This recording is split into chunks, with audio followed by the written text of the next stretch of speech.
तो लखीमपुर खीरी की घटना के बाद लगातार तनाव बना हुआ है और तमाम विपक्षी पार्टी के नेताओं को एक के बाद एक रोक दिया जा रहा है। अखिलेश यादव अपने घर के बाहर ही एक तरह से बैठ गए, धरने पर वो बैठ गए ये कहा जा सकता है, क्योंकि उन्हें रोक दिया गया था। घर से बाहर निकलने से ही सुबह से ही उनके घर के बाहर भारी पुलिस बल तैनात किया गया था और तस्वीरें अब सामने हैं जहां उन्हें रोका गया। अपने घर के बाहर ही समर्थकों के साथ अखिलेश यादव वहीं पर बैठ गए हैं।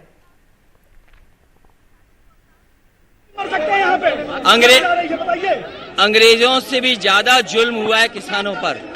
इतना अन्याय, इतना जुल्म अंग्रेजों ने भी नहीं किया जितना किसानों के ऊपर ये भारतीय जनता पार्टी की सरकार कर रही है। और किसी की, ये केवल समाजवादी पार्टी नहीं, न जाने कितने लोग कह चुके हैं कि किसी की भी जान ले सकती है सरकार। और ये पूरी तरीके से भारतीय जनता पार्टी की सरकार असफल हुई है। सबसे पहले गृह राज्य मंत्री को इस्तीफा देना चाहिए। गृह राज्य मंत्री के साथ साथ जो मुख्यमंत्री उप थे, उनका कार्यक्रम था, जिनकी जिम्मेदारी थी कि कानून व्यवस्था बिगड़े नहीं, जब पूरी जानकारी थी तो आखिरकार वो जिम्मेदारी से कैसे हट सकते हैं, उनको भी इस्तीफा देना चाहिए। और जो किसानों की जान गई है उनको 2 करोड़ रुपए की मदद हो, परिवार की सरकारी नौकरी हो, उनके खिलाफ जिन्होंने गाड़ी चलाई है उनको तत्काल 302 में जेल भेजना चाहिए। और जिस तरह की भाषा गृह राज्य मंत्री ने दिया, ये भाषा क्या किसी सरकार के मंत्री की हो सकती है जो पहले से धमका रहे हो? इसलिए मैंने कहा कि जिन लोगों की जान गई है, किसानों की मदद सरकार को करनी चाहिए। जिन्होंने गाड़ी रौंदी है, ऐसा तो हिटलर शाही में नहीं हुआ होगा, कि किसी पे गाड़ी चढ़ा दी गई हो।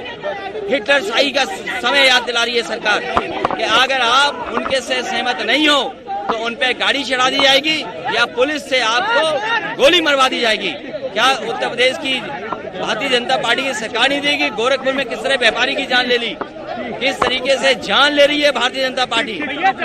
चलो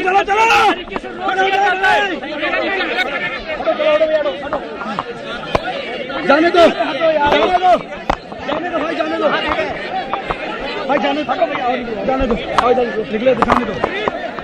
तो अपने घर के बाहर ही बैठ गए हैं अखिलेश यादव, क्योंकि उन्हें आगे बढ़ने नहीं दिया है पुलिस और प्रशासन ने। और वो यहाँ पर साफ तौर पर सरकार पर आरोप लगा रहे हैं कि जिस तरह से अजय मिश्रा जिस तरह के बयान दे रहे थे, पहले ही उनके बयान जो थे वो किसानों के खिलाफ थे, वो भड़काने वाली बातें कर रहे थे।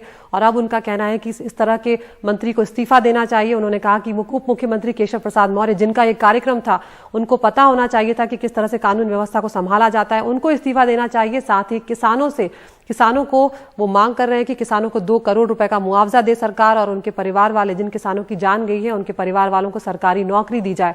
साथ ही अखिलेश यादव ये आरोप भी लगा रहे हैं कि अंग्रेजों से ज्यादा जुल्म ये सरकार कर रही है किसानों पर।